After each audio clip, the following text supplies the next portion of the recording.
Thank you very much. Today, last time we studied the various philosophies that are there prevalent in India, and it's a comparative philosophy so that we could understand the slight differences between each one of them. Today, how does karma is viewed in each of these things is what we propose to study. Now, karma, we find the word karma being used in Nyaya philosophy, in Jain, in Sankhya, Hindu philosophy or Vedic philosophy, then in Buddhist, and again in the Vedanta, which is also the three, which is one of the three which we are considering here, philosophies, Vedic philosophies. The Vedic philosophies being Nyaya, Sankhya, and Vedanta, and the other two being Jain and Buddhist. Now, all these philosophies, the word karma comes in. So, what does karma mean? Karma has been defined, or rather, generally it is passes off for action. But action actually is not really action, because there is a word for action. Action is karya. What work you are doing, that is action. And karma is really a special kind of action, action that that is recorded, which has an Akashic record. It's a special kind of action which leads it results in a reaction. And these two things usko hona chahiye. Eventually, more than that, or from other aspects, karma lends itself to an identity. It gives you an identity. Karma also is responsible for rebirth. And karma also is responsible for your tendencies. So karma ke itne sare cheezein hain. Now, this is what comprises of karma. Karma ke itni properties ka do, whatever. But when it started, or this now it started, how karma thought or philosophy, or rather the concept of philosophy, karma entered into this philosophy, we'll have to go back a little right from the very beginning. In the beginning, there was only this Charvak philosophy, which says that there just is universe and nothing else. And the universe has been existing ever since it has ever existed. So uska creation ka sawal nahi uthta. It doesn't require any creator or something, because it has always been existing. In this universe, there is also man. How did man come to be? Well, man, like everything in the universe, is created out of 4 elements, according to the Charvak philosophy, which is earth, water, fire, and air. And of course, 3-4 simple rules. These, they interact with each other, and in the course of a couple of million years, they give birth to, or rather, they result in the whole universe and man therein. Now, this was a simple kind of thing. Now, what happens when we have the question, our ancients have been asking us from time immemorial, where at the time of birth, where do we come from? When we are alive, that we know. So how do we become alive? And number 3, at death, what happens at death? Where do we go? So our identity kya hai? So after death, do we all disappear? Or there's something? So iske liye dekha gaya hai, like last time also I explained to you or mentioned, that there are 2-3 ways of seeing it. One, the Dr. Stevenson in last, I think 1980s, he died. He was a medical doctor who did a lot of scientific research. He collected all the cases of children who claimed to remember their past life. And he went and he collected about 3,000 cases, and he personally investigated nearly 2,000 of them all over the world. And then he came to the conclusion that indeed there is something which migrates from after death. It does not die, but it transmigrates and is reborn again on the earth as another soul or another being.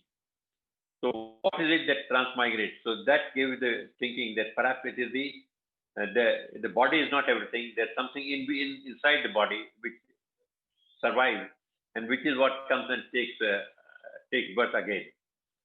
Then another way of looking at it was uh, through what they call near-death experience.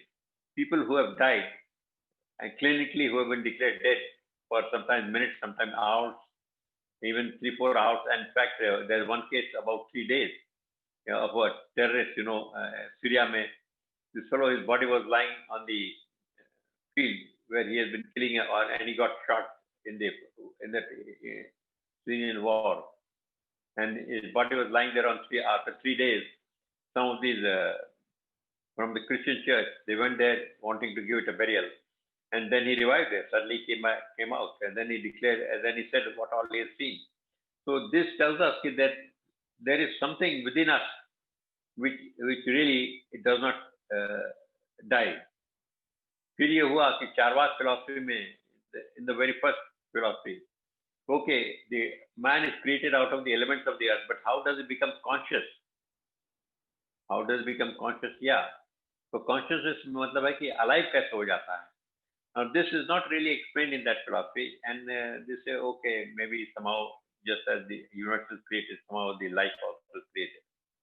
So this was the first thing. इसमें karma तो as such has not been talked about, but when we come, when we give a definition to karma, then we'll see how it fits into this one. The next one was the theist philosophy. Theist philosophy is where either Charvaka philosophy के साथ एक drawback ये था that the detractors would ask, how did this come into being? You can't say it came of its own accord, because it's too complex an object. The whole universe is exceedingly complex, and you require somebody exceedingly intelligent to be able to create that. Not only intelligent, you must have all the tools, and you must be all powerful to be able to do such a massive job. So they conceived of a being called God. They said, no, God is the one who created it. Who created God? According to them, they said, no, God is self-created. And having created himself, he then thereupon set upon creating the whole universe. And he said, let there be light, and there was light, etc., etc. Whereas various theories are there on creation. In fact, Hindus maybe Shiv Purana is there, then Vishnu Purana is there. In the Shiv Purana, Shiva is the one who created himself, and then he created the cosmic egg from which Brahma emerged, and that Brahma then went on creating this. In the Vishnu Purana, you've got Vishnu, the Mahadeva or Mahavishnu, who was all alone and reclining on his bed of snakes and floating in celestial water. उसमें से then he wanted to create the entire universe. So what he did was, rather than creating directly from his navel, what they call BJP का symbol क्या है? Kamal. That emerged, and on that was Brahma. So then Brahma went on creating the universe. Now these are all creation theories, and in this theory, God is all powerful. He is the creator. He is responsible for running the earth, and he is responsible for creating human beings, and he is responsible for running the earth or running the universe also. So how does he run the earth? He has given some commandment through his prophets or through whatever, through the Avatar or through prophets or what, and the man has to follow that thing. And at the end of the life, so he has created man also. Man has given a soul, because man's body perishes here. That everybody knows, and we see it's a regular day-to-day affair. That when a man dies, the body is still there, but it's inactive. It's no longer, and it starts purifying and decaying and disintegrating. But the soul, what they call the Atma inside, that survives. So this survives.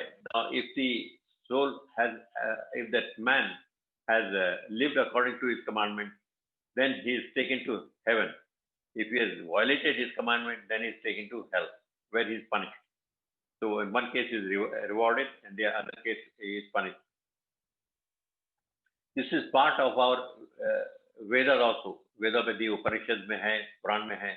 Although they are not considered, the theist philosophy is not considered one of the three main philosophies by generally the Vedic philosophy teach की जाती हैं, but they are very important, and there are large segment of our population or Hindus which still follow this. In fact, even in the Gita, it's mentioned here that Lord Krishna tells Arjuna that if you fight and die, then you don't have to worry, you'll go to heaven. But if you don't carry out your work, allotted work, or as per your karma, as per your caste, then you'll be sent to hell. So which will not be a good thing. So heaven or hell, first उसमें आता है in case of theist philosophy. But theist philosophy में karma as such word नहीं use किया गया. Then in दोनों के a mixture of these two is what they call the Nyaya philosophy. Nyaya philosophy में they say the God is there, but you see, God is not all powerful. If God can create himself, the universe can also be create itself. How does the universe create itself? By having ever-existing 4 elements or 5 elements. This time they say it's not 4. It is 9 elements. 4 plus 5 elements, 9 elements हो जाते हैं.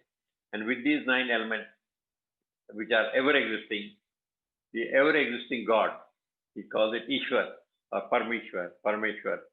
He creates or he designs. Now he doesn't create, because the material is already existing. So he takes the same material and generates or creates or fashions or designs universe and designs a human being. How does he introduce consciousness? That is not really, it's not that he, unlike the theist space where he says God introduces consciousness into this, in this Nyaya philosophy, it is said that consciousness entered when the two building blocks of the human being, of the universe, the 2 building blocks are mind and Atman. When these two combine, then consciousness automatically is generated there. Now, it may be in this philosophy, karma is the first time it is used there. Why it is used there? Because in the theist philosophy, God is almighty. He is the one who decides where a child would be born and where a child would be born when at birth. Now, sometimes you see a child is born in a very affluent condition. Another child is born in rather unpleasant and very troublesome situation. So why does this happen? इसका कोई expression नहीं है other than that God is whimsical and he arbitrarily has put one child here and one child there. To overcome this, in the Nyaya philosophy, they have said that no, God operates as per karma. If the child has done well, if a person has been very good in his past life, then he will be born in a good surrounding. If the person has been born has done wicked job, he'll be born in a sordid surrounding or unpleasant condition. Now again, they said so, but there is no soul as such, which remains forever. It's not a permanent thing. It's not divine. So although at the time of creation, the Parameshwar fashions a universe and fashions a man out of the existing materials, which include mind and Atman. ये दोनों को मिलके एक वो बन जाता है, consciousness, and the man becomes alive. Consciousness is equated with being alive. So that's how he becomes alive. So here the karma ka function is not for rebirth, because nothing is there for rebirth. For rebirth you want a permanent soul, a divine soul which will not get destroyed. But in the Nyaya philosophy, although there is a concept of Atman, but that Atman is one of the building blocks, and although it survives what we call on the earth as death, it does survive that. But it taken to the Parmeshwar, who again, as in the previous philosophy, that is the theist philosophy, Parmeshwar also administers justice, but this time he does not just administer justice on his own whims and fancies. He administers justice to that. Okay, you can use the word person, and administer justice based upon his karma. If he has done good karma, then he will put his sent to heaven. If his karmas have been bad, he will sent to hell. That kind of thing. And when he has completed his sentence in either heaven or hell, then that soul is again dismembered into mind and Atman. So thereafter, that one-to-one linkage which is there is not there in this philosophy. So this is a very significant difference. Here, the karma is used only to put what shall I say, to limit the activities of God. Similarly, God does not create anything. God really fashions everything. So again, his powers have been curtailed. This obviously, this curtailment has been done by man. So you can see here that seeds of elimination of God is now sown here. You don't need God for creating the universe. It's already existing and it can build out of existing elements. You don't need God to punish, because punishment has to be, or rather you don't need God because punishment again has to meet it out based upon karma. So Nyaya philosophy ka ye hai that karma is there based upon which God will decide punishment or reward. In other philosophies, as we just see, it is self-operating, administering. After this, you've got the Jain philosophy. Jain philosophy is very clear. In the Shankhya philosophy, they were kind of hard-hearted approach at dismissing God. Jain philosophy may they say no, that God does not exist at all. Just forget about God. And they said that karma is a very important part of our thinking and philosophy. And good karma results in good, bad karma results in bad. And if you keep on doing good karma, you progressive, you keep on rising up the various levels. And although you may be taking birth after birth, but if you continue to do good in every birth, then eventually you will come to a stage where you will reach the seventh level or seventh stage. It is, and in the seventh stage, there are all perfect Purush, perfect Jiva. The souls which are there, they are all perfect. And that is the goal of every soul or every Jiva, they call it a Jiva, to reach perfection. Now the Jiva, while on the earth, the Jiva is coated with poor bad karma. So how to get rid of bad karma? According to Jain philosophy, bad karma can be got rid of by performing good karma. So if you've got a lot of bad karma which you have done in the previous birth, you start doing good karma. Your good karma will chop off or cut off the bad karma. This is a simple kind of explanation.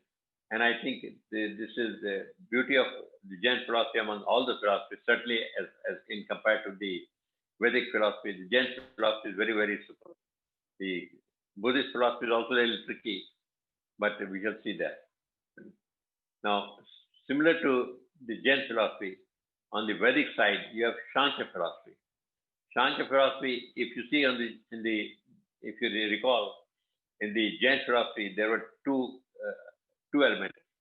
One was the universe, and the other was the Jiva, or the Atman, or the soul. And the soul and the universe, they both are ever existing. So when they are ever existing, God is not required to create. When God, again, when karma is there, then punishment ka bhi sawal nahi. It has to be only rebirth in situations decided by karma. So again, God is not required. So God is in Jain philosophy, God is quickly dispensed with. It's no longer necessary for any university. God has no work here. When you come down to the Vedic philosophy, is rising up from the Nyaya philosophy, you go to Sankhya philosophy. In the Sankhya, again you've got two streams. One is the consciousness called Purush, the other is the nature, which is called Prakriti. Now, when Purush interacts with Prakriti, nature interacts with consciousness, or rather consciousness interacts with nature, then a form is generated. That form may be of anything, as I had explained earlier also. Its form may be of man, its form may be of a bird, animal, trees, plants. It may be even fishes or whatever.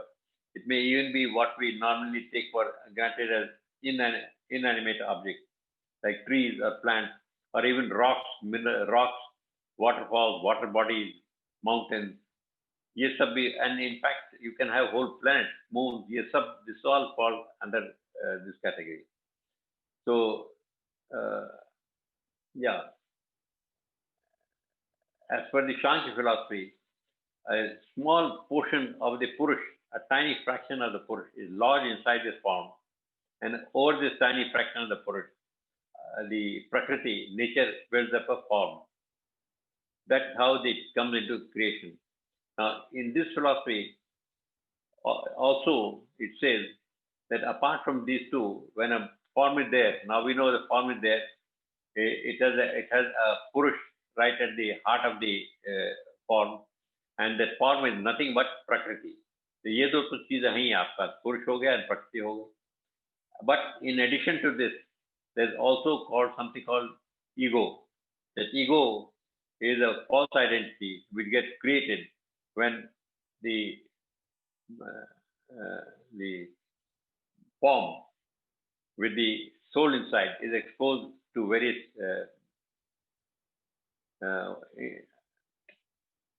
actions, etc., impressions. When they are exposed to various expressions, then it develops a soul. The soul again has an identity. The soul is the one which generally takes on itself, but it's a false thing. Now, the soul is the one which is responsible for creation of the karma, because soul is the one, in case of man, which does all the action, which takes all the action, good action as well as bad action. दोनों action soul ही करता है. A soul, जब it does good action, it's called sukarma. If it does bad action, it is called bad karma. But both of them are karma and both of them are binding. According to this philosophy, because of this karma, good or bad, you take birth till such time as you are somehow able to eliminate all this karma. Now, how to eliminate all this karma? Because in order to eliminate the karma, you have to do some more karma, good karma or bad karma, whatever, you will have to do something. Even if you don't do any bad karma, good karma karna padega, you'll have to do so that you can get rid of the past karma. So how do you eventually get out of it? This was a question which Bani asked also. Now, how do you get out of this? Is that you have to do what is called anti-karma. Karma which can destroy the past karma. Now, destruction as such hota nahi hai. This concept of destruction which is there in Jain philosophy is not there in Sankhya philosophy. In Sankhya philosophy, the destruction is there in another sense. Yeah, you have got karma, and that karma can be of two kinds. One can be su or it can be ku, but both of them are karma, and both of them will lead to rebirth. Su will lead to rebirth in a very affluent condition. Ku will lead to rebirth in a not very affluent condition and undesirable condition. But both are causing karma, and you're condemned that way to be born over and again. So you have to try and get rid of this. This you can do by what they call akarma. What is akarma? Akarma means the opposite of karma or anti-karma. Now it has been incorrectly translated as inaction. It's not inaction, it is karma. But karma, which will be destroying, which can destroy this and not generate any fresh karma. So you don't generate any fresh karma. When you don't generate any fresh karma, आपका आगे का future becomes this thing, and whatever you are doing, it has to be only worn off, or rather, it has to be born. And in Vedic philosophy, karma really is born. You can't really erase it, Unlike Jain philosophy, you can erase it. But in Sankhya philosophy, you really cannot erase it. You can erase it only in the sense that you start understanding that this is because of such and such thing. And once you start understanding it, then the impact of this karma decreases upon you. And in that sense, you are wiping off your past karma. The past karma भी कभी खत्म होता नहीं है. अपने हो जाएगा. You have to bear it. You have to, but it can't be removed by any action, further action. Yes, by further action, what you can do is उसका जो impact होता है, the pain or whatever, the suffering, that suffering can be removed. The pain may still be there, but the suffering can definitely be removed. So that is as far as the Sankhya philosophy and the karma is concerned. Then you've got Vedanta. Vedanta may, like I explained there, that when you do karma in the Nyaya or the Sankhya philosophy, when you commit any action, karma is resulted. But in the Vedanta, there is no two, there is just yourself. There is only one without a second. When there is one without a second, you cannot do any karma. आप कुछ कर ही नहीं सकते. There's just everything. You are everything. So there's no question you are doing anything or not doing anything, because there is nothing other than you. For doing or not doing anything, there should be two peers. There are two entities. But here there is in Vedanta, there is just one entity. And that one, because of that one entity, the question of doing something or not doing something does not arise. So once you understand this, once you identify, when you have fully understood this, when you become Brahman, then the karma jitna bhi hai, wo aapka nahi rahega. As I explained in that our WhatsApp group, that there are three states of reality. There's the dream world, there's a transactional world, which is where we all are existing at now, and there's an absolute world. In the dream world, sorry, excuse me for a moment.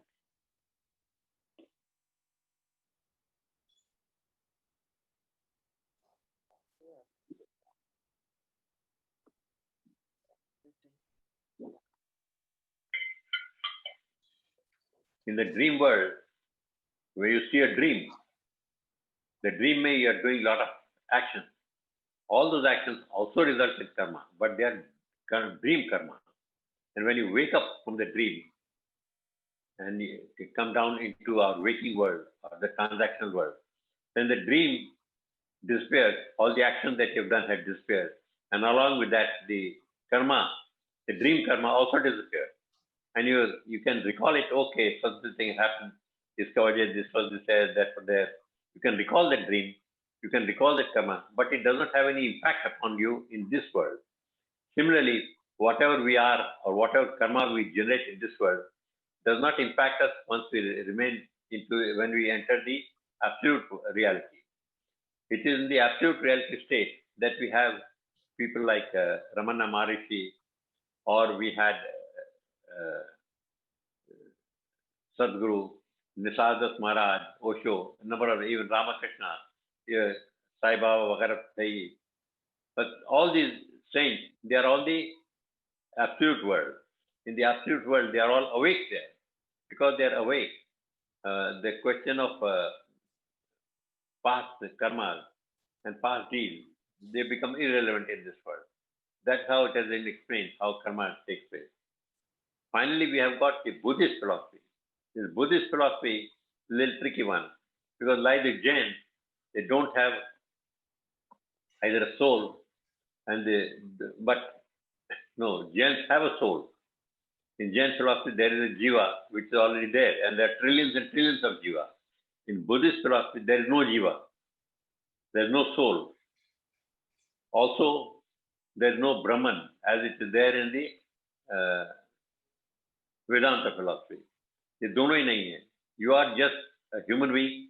A human being, as in Charvak philosophy, you find yourself as a human being, and there's this universe is there. Even the universe as a human being, both of them, they tend to disappear or disintegrate or go or just disappear eventually, because they don't really exist there. They are there only for a temporary period. So इसमें कर्मा का क्या है? And so karma in this also is results in rebirth. That is accepted, that there is karma and rebirth is there. This is the only thing that is accepted. There is karma and rebirth. Now, if there is karma and rebirth, first of all, what is karma in Buddhist philosophy? How does it move around? How does that person take rebirth? Usme, like they say, you've got a physical body which is there, then you've got a astral body. Astral body comprises of all your karma and your tendencies. ये migrate करती है. This goes from one body to another body after death. Because after that, if you have no soul, then the question comes in, how does transmigrate? What might transmigrate? There's no soul. Atma to hai nahi in Buddhist philosophy. So what transmigrates is the astral body, which comprises of all our likes and dislikes, all our tendencies, all our karma. ये transmigrate करती है into another body, and from there again it starts living its life and generating an elementary karma. So how do you get rid of karma in this Buddhist case?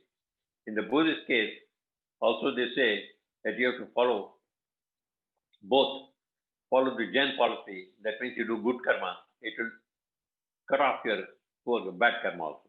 The Purana jo prarabdha hai, the destiny which is there, which has resulted in this thing, that will all be chopped off or cut off. That's one. Number two,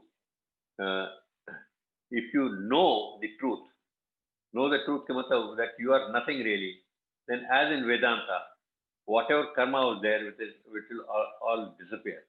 These are two important ways in which you can get rid of your past karma. So this is all about karma and how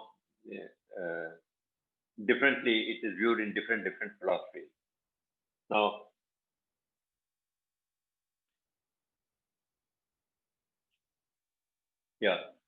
in case of Shankya philosophy, which is what we primarily concentrate upon, इसमें जब कहा जाता है कि that we have got akarma and vikarma. That vikarma is the karma which does not lend itself, does not, it has nothing to do with, does not react with your past karma, or does not cause any present karma. The present में karma form नहीं करता है, and past karma को भी काटता नहीं, because past karma को काटने के लिए you've got that akarma.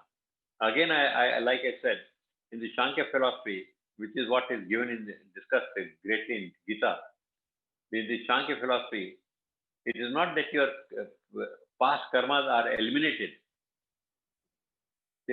You are able to bear it much more easily.